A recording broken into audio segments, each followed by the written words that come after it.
Hello, everyone, and welcome to my craft desk, which today is the reading desk. And as you can see, we're back for the second chapter of the most wonderful book, A Christmas Carol. And I think been thinking a lot, and there are some people I know going through pretty tough times at the moment. Whole countries going through tough times, and I know on a belief basis, Christmas is not for everyone. And I also know that just in terms of where people are at, there are people that cannot do Christmas. Christmas is not a joy. And I just wanted to take this moment before I start reading to just acknowledge you um, wherever you're at, geographically, physically, mentally, emotionally, spiritually. If you know this hurts, this time of year hurts, then I'm here and I see you, and my heart is open for you, and I do I do honestly hope things can improve, or you can find peace, or whatever way of betterment that looks for you. um I do have my own wounds around Christmas, so uh, it's a mixed bag. I do have a lovely family that I have now, my husband and my kiddos, so I have that side of joy, but there's another side that really is deep wounds. So I do understand how coming into Christmas isn't always a joyful skip and frolic into the season.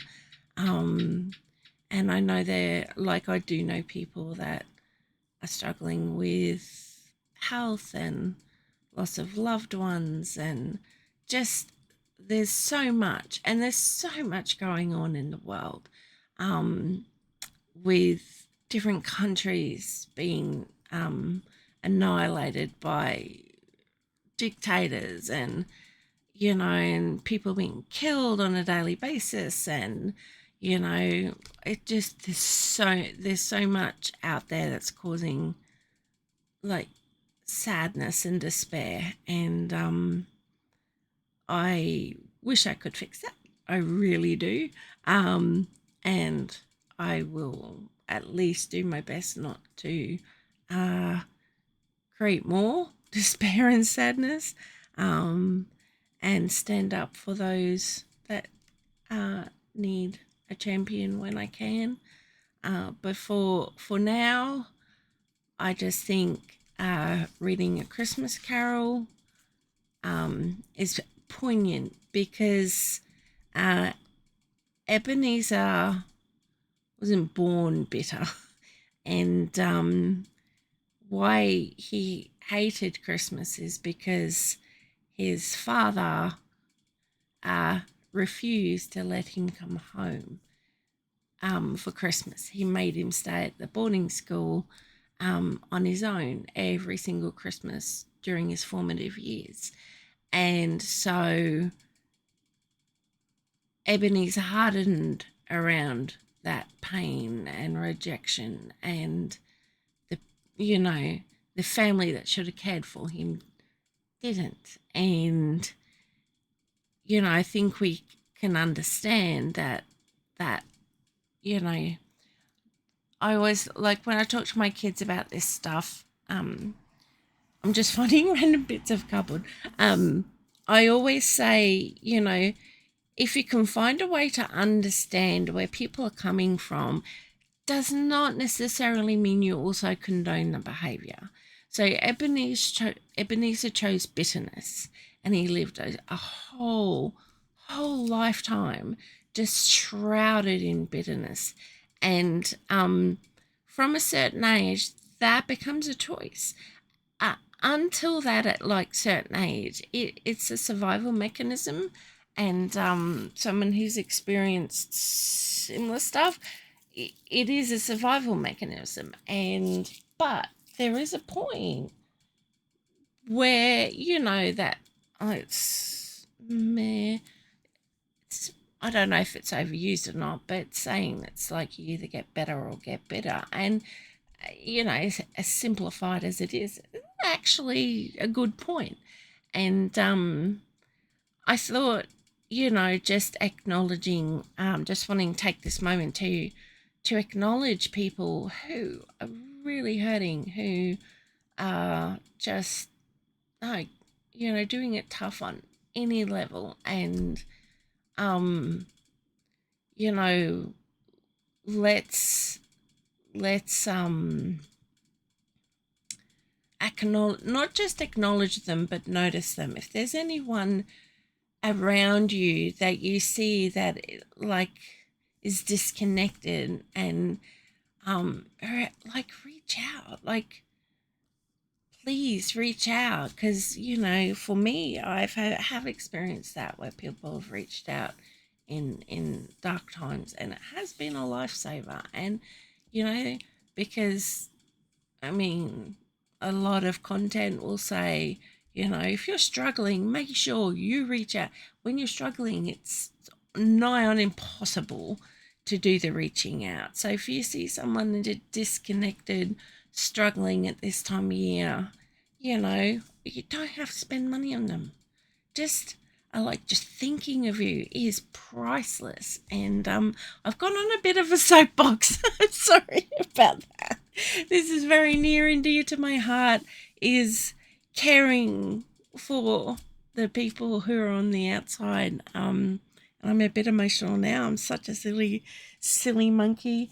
So anyway, my very soapboxy, ranty, but very heartfelt point is that I have a candle, and I'm here to light that on behalf of those who are hurting. And I just want you to know that I just see you, and I honestly do, and I feel for you, and in whatever capacity I can, for anyone I can, I will help. Um, you know, those people around me, and I just encourage everyone to do the same. If you see a lonely person, a sad person, it doesn't have to be invasive. It doesn't have to be big money, big gifts, big extravagant things. Just, hey, I see you. Are you okay? Is there anything I can do for you? Because I mean, I know there are people out there who are unscrupulous and will try and rip really nice, generous people off, which has made generous people shy away from offering help, which is very sad. But I always put a caveat in: if I am able to help, I will. I'm not in a position where I can help anyone financially. So I can't go around sending, gift cards for food or anything like that. But I mean, I can listen, and I can give comfort, and support and encouragement. And we should never underestimate the value those things have as well. But now I have talked about that. I'm gonna light the candle. So this, my dears, I'm lighting that, thinking of all those people who are just struggling, just hurting. Um, this time of year is just hard. All year, it can be all year. It doesn't need to be just Christmas. But I find with the commercialism of families giving gifts and everyone being happy, and just this push to be joy, joy, joy, joy, joy, that really makes the cracks get a bit wider. I know it does for me. So I'm speaking from experience and understanding, and also knowing some of my loved ones go through similar experiences and not being able to really be joyous around this time of year. Um, so yes, have I emphasized enough that I feel for you?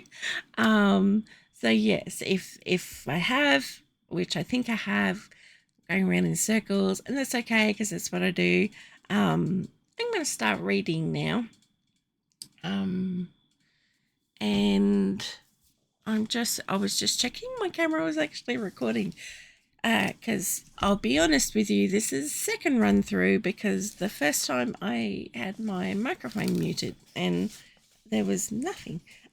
So let's go to where we left off in the last video. As you can see, I got my lovely old book and my lovely old bookmark. I paused because I was trying to remember the lady. I do. Her name was Shirley. Shirley. I don't know. I have absolutely no idea where that person is now. But just acknowledging Shirley and all their work on this beautiful bookmark. Okay, I have my tea here. If you hear me pause, probably because I'm having a drink. And let's get started. Okay, so we left off with Scrooge going to bed after meeting Jacob Marley, and he's gone to bed. And so, stave 2, the first of the three spirits. When Scrooge awoke, it was so dark that looking out of bed, he could scarcely distinguish the transparent window from the opaque walls of his chamber. He was endeavouring to pierce the darkness with his ferret eyes when the chimes of a neighbouring church struck the 4 quarters. So he listened for the hour. To his great astonishment, the heavy bell went on from 6 to 7, and from 7 to 8, and regularly up to 12, then stopped. 12? It was past 2 when he went to bed. The clock was wrong. An icicle must have got into the works. 12. He touched the spring of his repeater to correct this most preposterous clock. Its rapid little pulse beat 12 and stopped. "Why, it isn't possible," said Scrooge, "that I can have slept through a whole day and far into another night. It isn't possible that anything has happened to the sun, and this is 12 at noon." The idea being an alarming one, he scrambled out of bed and groped his way to the window. He was obliged to rub the frost off with the sleeve of his dressing gown before he could see anything, and he could see very little then. All he could make out was that it was still very foggy and extremely cold, and there was no noise of people running to and fro and making a great stir, as there unquestionably would have been if night had beaten off bright day and taken possession of the world.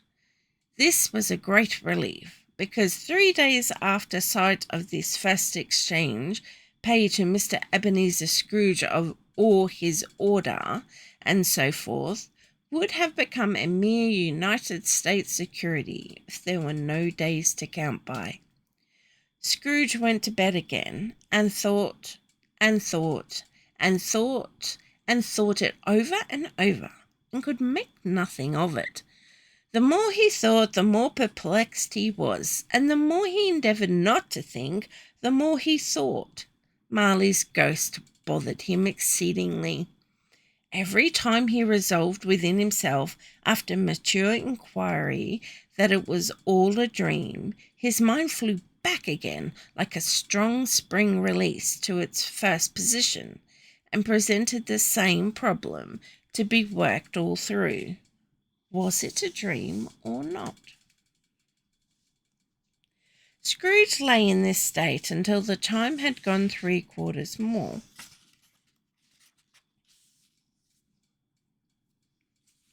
When he remembered, on a sudden, that the ghost had warned him of a visitation when the bell tolled 1, he resolved to lie awake until the hour was past, and considering that he could no more go to sleep than go to heaven, this was perhaps the wisest resolution in his power. The quarter was so long that he was more than once convinced he must have sunk into a doze unconsciously and missed the clock. At length it broke upon his listening ear. Ding dong. A quarter past, said Scrooge, counting. Ding dong. Half past, said Scrooge. Ding dong. A quarter to it, said Scrooge. Ding dong. The hour itself, said Scrooge triumphantly, and nothing else. He spoke before the hour bell sounded, which it now did with a deep, dull, hollow, melancholy one. Light flashed up in the room upon the instant, and the curtains of his bed were drawn. The curtains of his bed were drawn aside, I tell you, by a hand. Not the curtain at his feet, nor the curtains at his back, but those to which his face was addressed. The curtains of his bed were drawn aside, and Scrooge, staring up into a half-recumbent attitude, found himself face to face with the unearthly visitor who drew them. As close to it as I am now to you, and I am standing in the spirit of your elbow. It was a strange figure, like a child, yet not so like a child, as like an old man, viewed through some supernatural medium, which gave him the appearance of having receded from the view and been diminished to child's proportions. Its hair, which hung about its neck and down its back, was white as if with age, yet the face had not a wrinkle in it, and the tenderest bloom was on the skin. The arms were very long and muscular, the hands the same, as if its hold were of uncommon strength. Its legs and feet, most delicately formed, were, like those upper members, bare. It wore a tunic of the purest white, and round its waist was bound a lustrous belt, the sheen of which was beautiful. It held of that the wintry emblem, had its dress trimmed with summer flowers, but sprung a bright, clear jet of light, by which all this was visible, and which it was doubtless the occasion of its using in its duller moments, a great extinguisher for a cap, which it now held under its arm. Even this, though, when Scrooge looked at it with increasing steadiness, was not its strangest quality, for as its belt sparkled and glittered now in one part, now in another, and what was light one instant at another time was dark, so the figure itself fluctuated in its distinctness, being a pair of legs without a head, now a head without a body, of which dissolving parts no outline could be visible in the dense gloom wherein they melted away, and in the very wonder of this it would be itself again distinct and very clear. "Are you the spirit, sir, whose coming was foretold to me?" asked Scrooge. "I am." The voice was soft and gentle, singularly low, as if instead of being so close beside him it were at a distance. "Who and what are you?" Scrooge demanded. "I am the ghost of Christmas past." "Long past?" inquired Scrooge, observant of its dwarfish stature. "No, your past." Perhaps Scrooge could not have told anybody why, if anybody could have asked him, but he had a special desire to see the spirit in his cap, and begged him to be covered. "What!" exclaimed the ghost. "Would you so soon put out with worldly hands the light I give? Is it not enough that you are one of those whose passions made this cap, and forced me through whole trains of years to wear it upon my brow?" Scrooge reverently disclaimed all intention to offend, or any knowledge of having wilfully bonneted the spirit at any period of his life. He then made bold to inquire what business brought him there. "Your welfare," said the ghost. Scrooge expressed himself much obliged, but could not help thinking that a night of unbroken rest would have been more conducive to that end. The spirit must have heard him thinking, for it said immediately, "Your reclamation, then. Take heed." It put out its strong hand as it spoke, and clasped him gently by the arm. "Rise, and walk with me." It would have been in vain for Scrooge to plead that the weather and the hour were not adapted to pedestrian purposes, that bed was warm and the thermometer a long way below freezing, that he was clad but lightly in his slippers, dressing gown, and nightcap, and that he had a cold upon him at that time. The grasp, though gentle as a woman's hand, was not to be resisted. He rose, but finding that spirit made towards the window, clasped its robe in supplication. "I am mortal," Scrooge remonstrated, "and liable to fall." "Bear but a touch of my hand there," said the spirit, laying it upon his heart, "and you shall be upheld in more than this." As the words were spoken, they passed through the wall and stood upon an open country road with fields on either hand. The city had entirely vanished. Not a vestige of it was to be seen. The darkness and the mist had vanished with it, for it was a clear, cold winter day with snow upon the ground. "Good heaven!" said Scrooge, clasping his hands together as he looked about him. "I was bred in this place. I was a boy here." The spirit gazed upon him mildly. Its gentle touch, though it had been light and instantaneous, appeared still present to the old man's sense of feeling. He was conscious of 1,000 odours floating in the air, each one connected with 1,000 thoughts and hopes and joys and cares long, long forgotten. Let's have a sip of tea. "Your lip is trembling," said the ghost. "And what is that upon your cheek?" Scrooge muttered, with an unusual catching in his voice, that it was a pimple, and begged the ghost to lead him where he would. "You recollect the way?" inquired the spirit. "Remember it?" cried Scrooge with fervour. "I could walk it blindfolded." "Strange to have forgotten it for so many years," observed the ghost. "Let us go on." They walked along the road, Scrooge recognizing every gate and post and tree, until, a little market town appeared in the distance, with its bridge, its church, and winding river. Some shaggy ponies now were seen trotting towards them, with boys upon their backs, who called to other boys in country gigs and carts driven by farmers.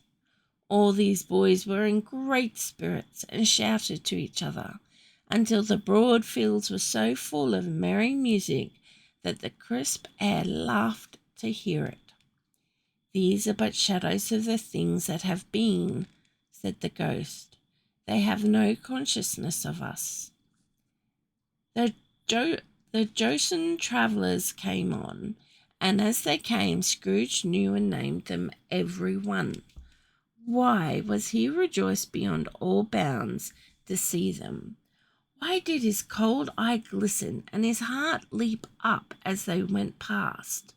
Why was he filled with gladness when he heard them give each other Merry Christmas as they parted at crossroads and byways for their several homes? What was Merry Christmas to Scrooge? Out upon Merry Christmas, what good had it ever done him? "The school is not quite deserted," said the ghost. "A solitary child, neglected by his friends, is left there still." Scrooge said he knew it, and he sobbed. They left the high road, and by a well-remembered lane, and soon approached a mansion of dull red brick and a little weathercock-surmounted cupola on the roof and a bell hanging in it. 'Twas a large house, but one of broken fortunes, for the spacious offices were little used, their walls were damp and mossy, their windows broken, and their gates decayed. Fowls clucked and strutted in the stables, and the coach-houses and sheds were overrun with grass. Nor was it more attentive of its ancient state within, for entering the dreary hall and glancing through the open doors of many rooms, they found them poorly furnished, cold, and vast. There was an earthly savour in the air, a chilly bareness in the place, which associated itself somehow with too much getting up by candlelight and not too much to eat. They went, the ghost and Scrooge, across the hall to a door at the back of the house. It opened before them and disclosed a long, bare, melancholy room, made barer still by the lines of plain deal forms and desks. At one of these lonely boy was reading near a feeble fire, and Scrooge sat down upon a form and wept to see his poor forgotten self as he used to be. Not a latent echo in the house, not a squeak and scuffle from the mice behind the panelling, not a drip from the half-thawed water-spout in the dull yard behind, not a sigh among the leafless boughs of one despondent poplar, not the idle swinging of an empty storehouse door, no, not a clicking in the fire, but fell upon the heart of Scrooge with softening influence and gave a freer passage to his tears. The spirit touched him on the arm and pointed to his younger self, intent upon his reading. Suddenly a man in foreign garments, wonderfully real and distinct to look at, stood outside the window with an axe stuck in his belt and leading an ass laden with wood by the bridle. "Why, it's Ali Baba!" Scrooge exclaimed in ecstasy. "The dear old honest Ali Baba. Yes, yes, I know. One Christmas time, when yonder solitary child was left here all alone, he did come, for the first time, just like that. Poor boy! And Valentine," said Scrooge, "and his wild brother Orson, there they go, and what's his name, who was put down in his drawers asleep, the gate of Damascus. Don't you see him? And the Sultan's groom turned upside down by the Genii. There he is upon his head. Serve him right. I'm glad of it. What business had he to be married to the princess?" To hear Scrooge expending all earnestness of his nature on such subjects in a most extraordinary voice, between laughing and crying, to see his heightened and excited face, would have been a surprise to his business friends in the city indeed. "There's the parrot!" cried Scrooge. "Green body and yellow tail, with a thing like a lettuce growing out of the top of his head. There he is. Poor Robinson Crusoe," he called him, when he came home again after sailing round the island. "Poor Robinson Crusoe! Where have you been? Robinson Crusoe!" The man thought he was dreaming, but he wasn't. It was the parrot, you know. There goes Friday, running for his life to the little creek. "Hallo! Hoop! Hallo!" Then, with a rapidity of transition very foreign to his usual character, he said, in pity for his former self, "Poor boy," and cried again. "I wish," Scrooge muttered, putting his hand in his pocket and looking about him after drying his eyes with his cuff, "but it's too late now." "What is the matter?" asked the spirit. Nothing, said Scrooge. Nothing. There was a boy singing a Christmas carol at my door last night. Should like to have given him something, that's all. The ghost smiled thoughtfully and waved its hand, saying as it did so, "Let us see another Christmas." Scrooge's former self grew larger at the words, and the room became a little darker and more dirty. The panels shrunk, the windows cracked, fragments of plaster fell out of the ceiling, and the naked laths were shown instead. But how all this was brought about, Scrooge knew no more than you do. He only knew that it was quite correct, that everything had happened so, that there he was, alone again, when all other boys had gone home for the jolly holidays. He was not reading now, but walking up and down despairingly. Scrooge looked at the ghost, and with a mournful shaking of his head, glanced anxiously towards the door. It opened, and a little girl, much younger than the boy, came darting in, putting her arms around his neck, and often kissing him, addressed him as her dear, dear brother. "I have come to bring you home, dear brother," said the child, clapping her tiny hands and bending down to laugh. "To bring you home, home, home." "Home, little Fan?" returned the boy. "Yes," said the child, brimful of glee. "Home, for good and all. House for ever and ever. Father is so much kinder than he used to be, that home's like heaven. He spoke so gently to me one dear night when I was going to bed, that I was not afraid to ask him once more if you might come home. And he said yes, you should, and send me in a coach to bring you. And you're to be a man," said the child, opening her eyes, "and are never to come back here, but first we're to be together all the Christmas long, and have the merriest time in all the world." "You are quite a woman, little Fan," exclaimed the boy. She clapped her hands and laughed, and tried to touch his head, but being too little, laughed again, and stood on tiptoe to embrace him.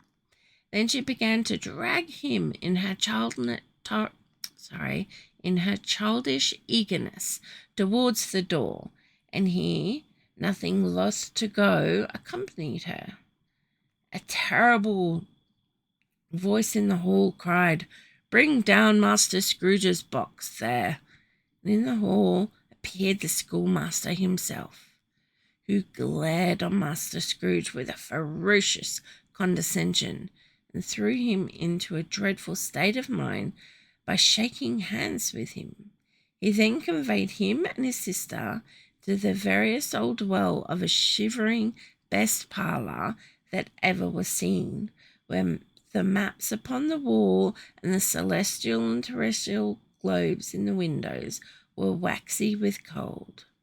Here he produced a decanter of curiously light wine and a block of curiously heavy cake, and administered instalments of those dainties to the young people, at the same time sending out a meagre servant to offer a glass of something to the postboy, who answered that he thanked the gentleman, but if it was the same tap he had tasted before, he'd rather not.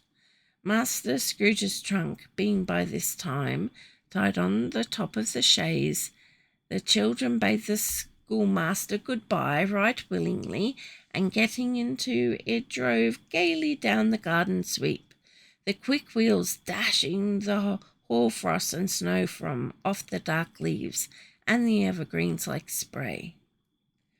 "Always a delicate creature, whom a breath might have withered," said the ghost, "but she had a large heart."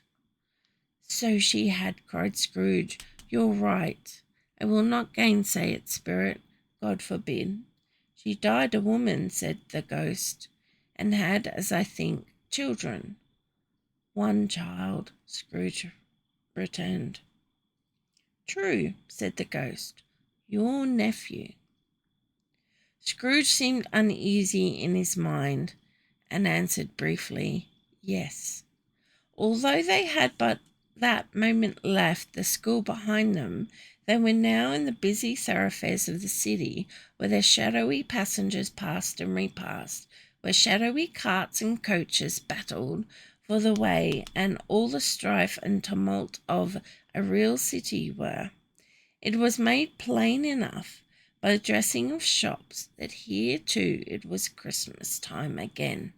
But it was evening, and the streets were lighted up. The ghost stopped at a certain warehouse door and asked Scrooge if he knew it. "Know it?" said Scrooge. "Was I apprenticed here?" They went in. At the sight of an old gentleman in a Welsh wig sitting behind such a high desk that if he'd been 2 inches taller he must have knocked his head against the ceiling, Scrooge cried in great excitement, "Why, it's old Fezziwig! Bless his heart, it's Fezziwig's alive again!" Old Fezziwig laid down his pen and looked up at the clock, which pointed to the hour of 7. He rubbed his hands, adjusted his capacious waistcoat, laughed all over himself, from his shoes to his organ of benevolence, and called out in a comfortable, oily, rich, fat, jovial voice, "Yo-ho there, Ebenezer! Dick!" Scrooge's former self, now a grown young man, came briskly in, accompanied by his fellow prentice. "Dick Wilkins, to be sure," said Scrooge to the ghost. "Bless me, yes, there he is. He was very much attached to me, was Dick. Poor Dick, dear, dear." "Yo-ho, my boys," said Fezziwig. "No more work tonight? Christmas Eve, Dick. Christmas, Ebenezer. Let's have the shutters up," cried old Fezziwig, with a sharp clap of his hands, before a man can say Jack Robinson. You wouldn't believe how those two fellows went at it. They charged into the street with the shutters, 1, 2, 3, had 'em up in their places, 4, 5, 6, barred 'em and pinned 'em, 7, 8, 9, came back before you could have got to 12, panting like racehorses.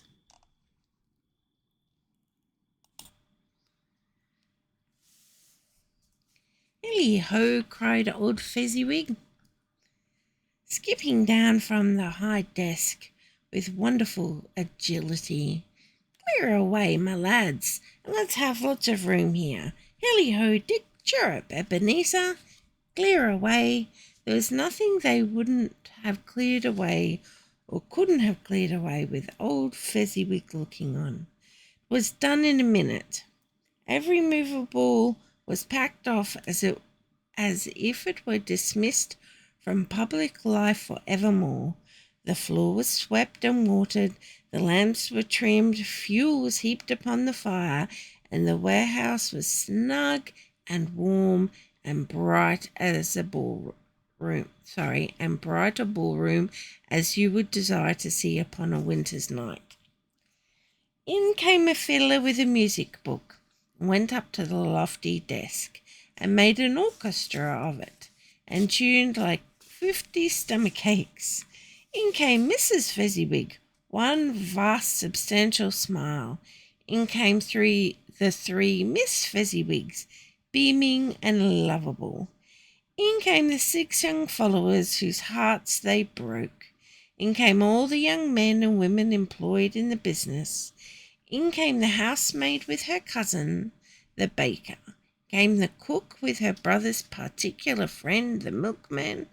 In came the boy from over the way, who was suspected of not having board enough from his master, trying to hide himself behind the girl from next door but one, who was proved to have had her ears pulled by her mistress.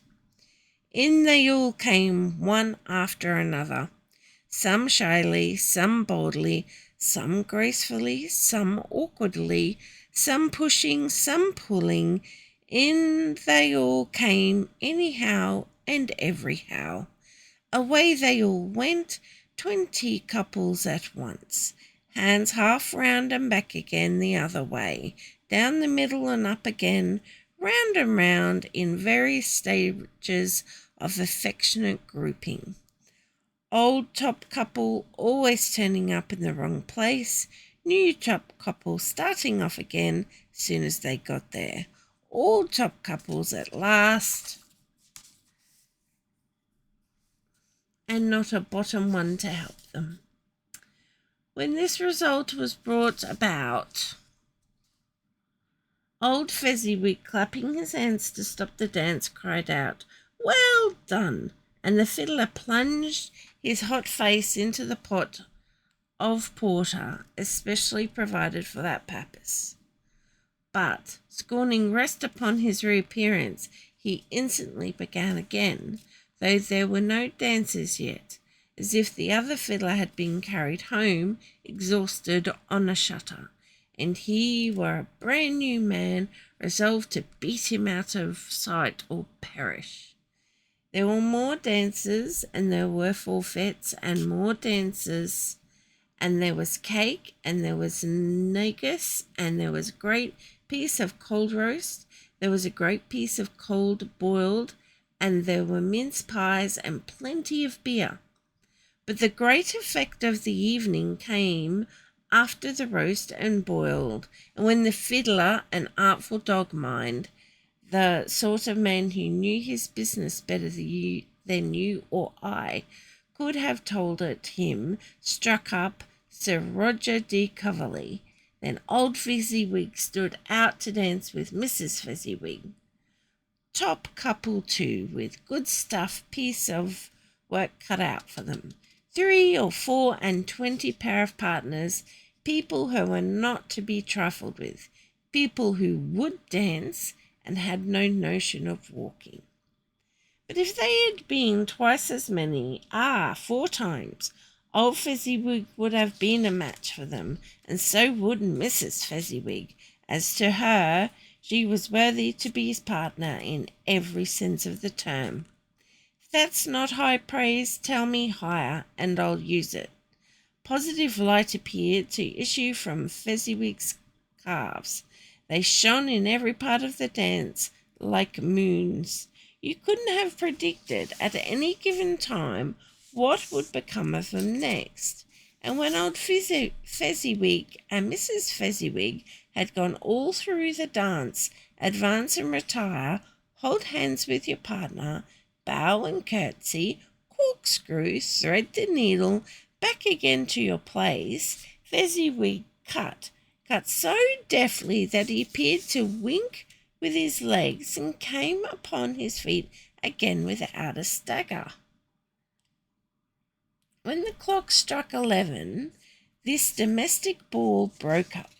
Mr. and Mrs. Fezziwig took their stations, one on either side of the door, and shaking hands with every person individually as he or she went out, wished him or her a Merry Christmas. When everybody had retired but the 2 prentices, they did the same to them, and thus the cheerful voices died away, and the lads were left to their beds, which were under a counter in the back shop. During the whole of this time, Scrooge had acted like a man out of his wits. His heart and his soul were in the scene, and with his former self. He corroborated everything, remembered everything, enjoyed everything, and underwent the strangest agitation.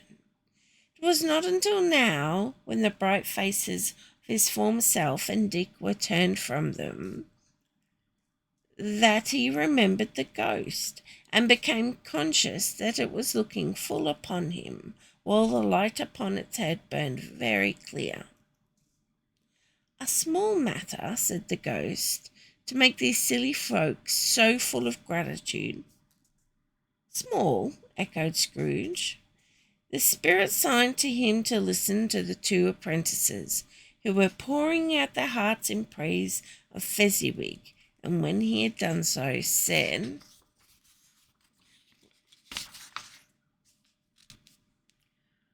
"Why, is it not he has spent but a few pounds of your mortal money, 3 or 4 perhaps, Is that so much that he deserves this praise? It isn't that, said Scrooge, heated by the remark, and speaking unconsciously like his former, not his latter self. It isn't that, Spirit. He has the power to render us happy or unhappy, to make a service light or burdensome, a pleasure or a toil. Say that his power lies in words and looks, in things so slight and insignificant that it is impossible to add and count them up. What then? The happiness he gives is quite as great as if it cost a fortune. He felt the Spirit's glance and stopped. What is the matter? Asked the ghost. Nothing particular, said Scrooge. Something, I think, said the ghost. The ghost insisted. No, said Scrooge. No, I should like to be able to say a word or two to my clerk just now. That's all. His former self turned down the lamps as he gave utterance to the wish, and Scrooge and the ghost again stood side by side in the open air. My time grows short, observed the Spirit. Quick. This was not addressed to Scrooge or to anyone whom could see, but produced an immediate effect, for again Scrooge saw himself. He was older now, a man in the prime of his life. His face had not the harsh and rigid lines of later years, but it had begun to wear the signs of care and avarice. There was an eager, greedy, restless motion in the eye, which showed that passion that had taken root, and where the shadow of growing tree would fall. He was not alone, but sat by the side of a fair young girl in a mourning dress, in whose eyes there were tears, which sparkled in the light that shone out the ghost of Christmas past. It matters little, she said softly. To you, very little. Another idol has displaced me, and if it can cheer and comfort you in time to come, as I would have tried to do, I have no just cause to grief. What idol has displaced you? He rejoined. A golden one. This is the even-handed dealing of the world, he said.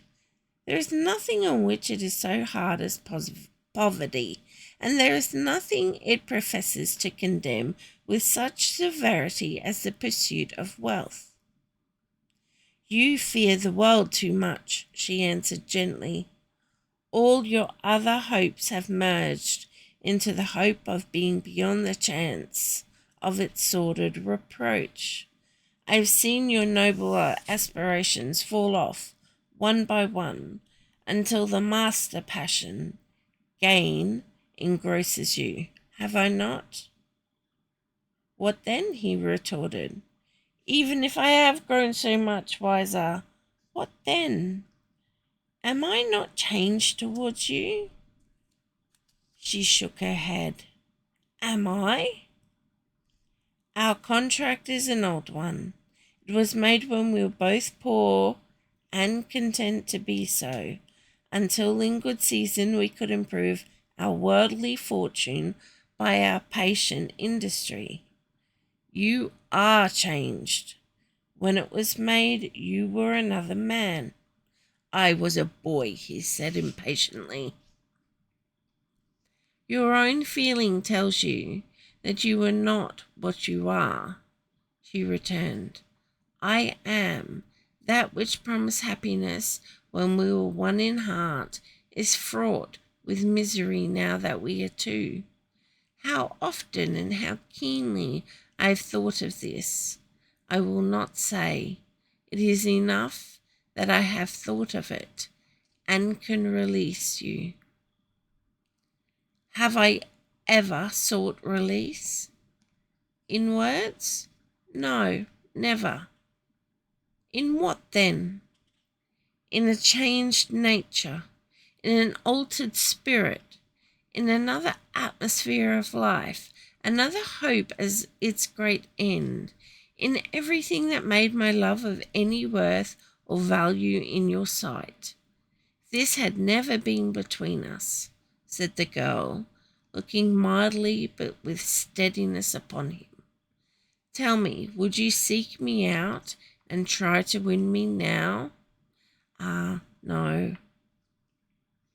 He seemed to yield to the justice of this supposition in spite of himself. But he said with a struggle, You think not? I would gladly think otherwise if I could, she answered. Heaven knows. When I have learned a truth like this, I know how strong and irresistible it must be. But if you are free today, tomorrow, yesterday, can I even believe that you would choose a dowerless girl, you who, in your very confidence with her, weigh everything with gain, or choosing her, if for a moment you are false enough to your one guiding principle to do so? Do I not know that your repentance and regret would surely follow? I do, and I release you with a full heart for the love of him you once were. He was about to speak, but with her head turned from him, she resumed. You may, the memory of what is past half makes me hope you will, have pain in this. A very, very brief time, and you will dismiss the recollection of it gladly, as an unprofitable dream from which it happened well that you awoke. May you be happy in the life you have chosen. She left him, and they parted. Sorry, I have to have a drink.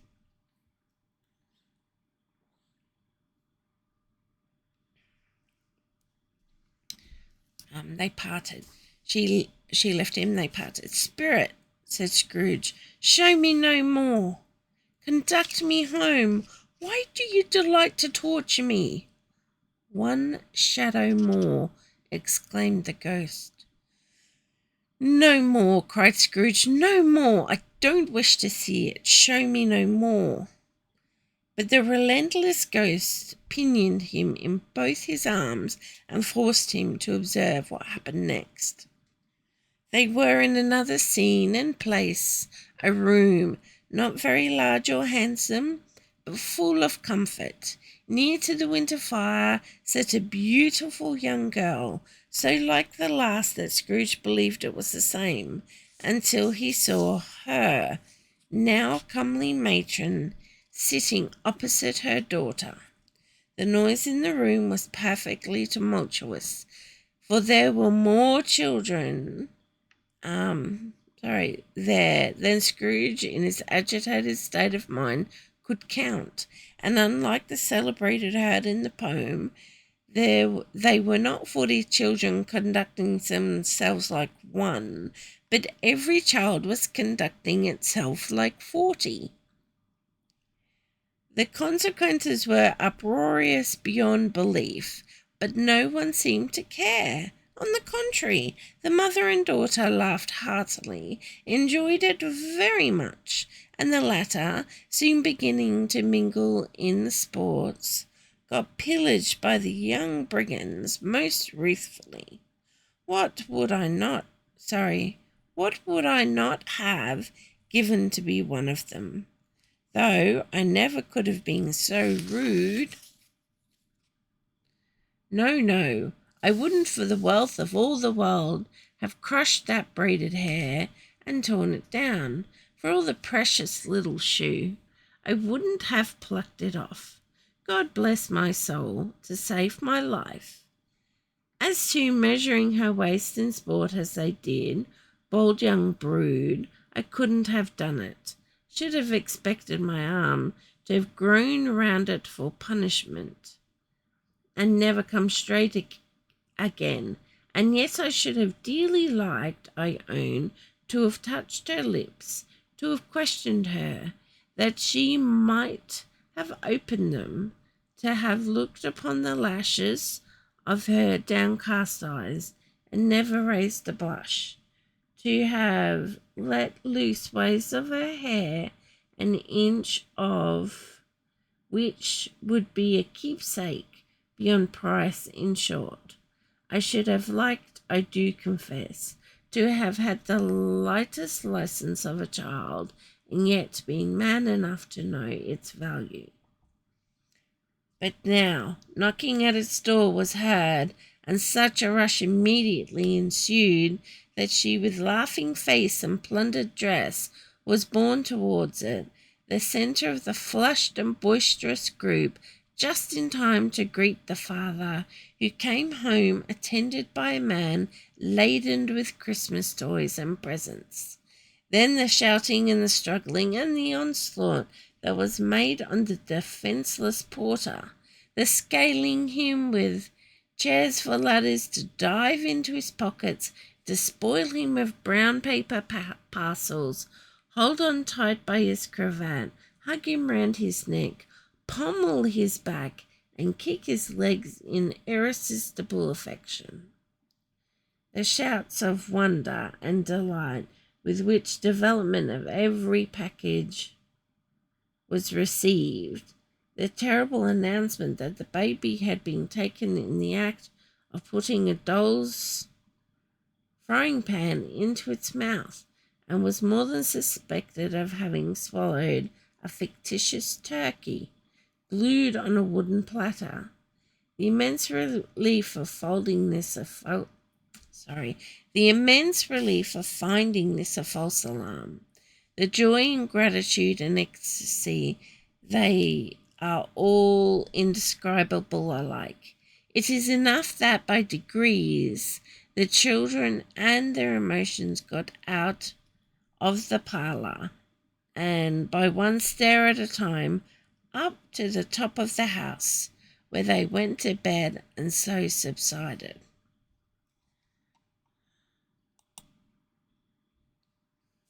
And now Scrooge looked on more attentively than ever, when the master of the house, having his daughter leaning fondly on him, sat that such another creature, quite as graceful, and as full of promise, might have called him father, had been a springtime in the haggard winter of his life, his sight grew very dim indeed. Belle, said the husband, turning to his wife with a smile, I saw an old friend of yours this afternoon. Who was it? Guess. How can I, Tut? I don't know, she added in the same breath, laughing as he laughed. Mr. Scrooge.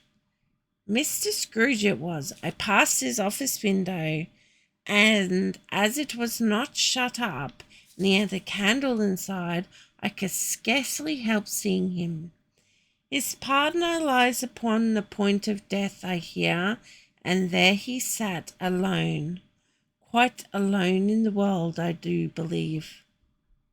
Spirit, said Scrooge in a broken voice, remove me from this place. I told you these were shadows of things that have been, said the ghost. They are what they are. Do not blame me. Remove me, Scrooge exclaimed. I cannot bear it.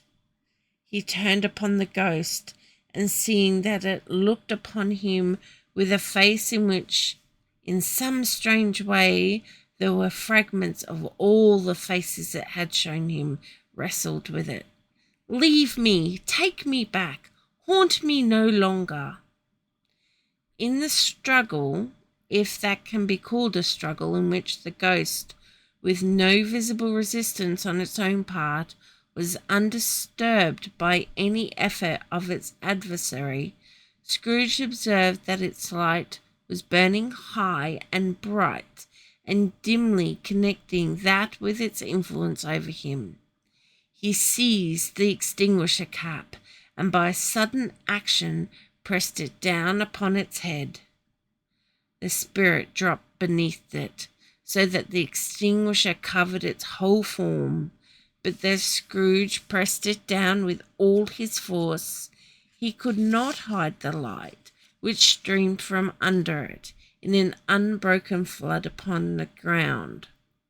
He was conscious of being exhausted and overcome by an irresistible drowsiness, and farther of being in his own bedroom, he gave the cap a parting squeeze, in which his hand relaxed, and he barely had time to reel to bed before he sank into a heavy sleep. And that brings us to stave 3.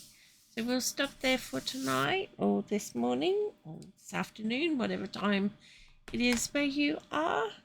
And I wish you well. I wish you peace. I wish you much, much, much love.